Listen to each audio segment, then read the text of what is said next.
உங்க தங்கச்சிக்கு நீங்க ஒரு அண்ணாவா இல்ல நீங்க ஒரு அண்ணா போஸ்டிங்ல இருக்கீங்களா? அப்போ உங்களுக்கு தான் இந்த வீடியோ. அண்ட் உங்களுக்கு மட்டும் கிடையாது, உங்க தங்கச்சிஸ்க்கும் இந்த வீடியோ நான் சொல்றேன். என்னன்னு சொல்லி பாக்குறீங்களா, இந்த லவ் பண்ற பசங்களுக்கெல்லாம் அந்த லவ் பண்ற பொண்ணுக்கு ஒரு அண்ணா இருந்தாலே மச்சான் அவனுக்கு ஒரு அண்ணன் இருக்காண்டா அப்படின்ற மாதிரி ஒரு தாட் இருக்கும். அண்ட் அப்புறமேட்டு வந்து இன்னொன்னு என்னன்னு சொல்றேன் பாத்தீங்கன்னா, தங்கச்சிங்களுக்கு ஏன் எனக்கு இப்படி ஒரு அண்ணன் இருக்கான். ஊர்ல இருக்கும்போது இருக்கவங்களுக்கு எல்லாம் யார் யாருக்கோ பிறக்கணும்னு நினைக்கிறவங்களுக்கு எல்லாம் அண்ணன் பிறக்க மாட்டேங்குது, எனக்கு வந்து தொலைஞ்சிருக்காங்க அப்படின்னு சொல்லிட்டு அண்ணனை தாச்சனா நினைப்போம்.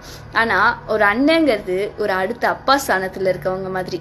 அதாவது தான் தங்கச்சி யாரோ தப்பான கண்ணோட்டத்தோட பாத்திரக்கூடாது. தான் தங்கச்சி வந்து பேசுறானா அது கண்டிக்கிறாங்கன்னு சொல்லி கண்டிப்பா தான் நமக்கு எனக்கு தெரியும்.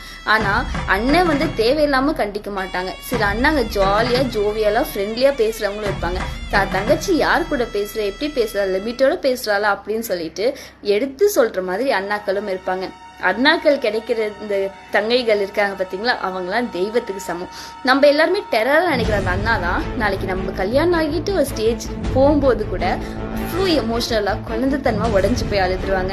என் குழந்தை மாதிரி இத்தனை வருஷம் வச்சு பார்த்துக்கிட்டேனேதான் தங்கம், இப்போ நான் உன்னை வந்து நான் நம்பிக்கையான ஒரு பர்சனோட கையில தான் பிடிச்சி தரேன், ஆனா அண்ணா உன்னை ரொம்ப மிஸ் பண்ணேன்னு சொல்லி அந்த எமோஷனல் மூமெண்ட்டை ஃபீல் பண்றது மூமெண்ட் இருக்கு. அப்பா சான்ஸே இல்லை. அண்ணாக்கள் இருக்க தங்கச்சி எல்லாருமே லக்கு தாங்க.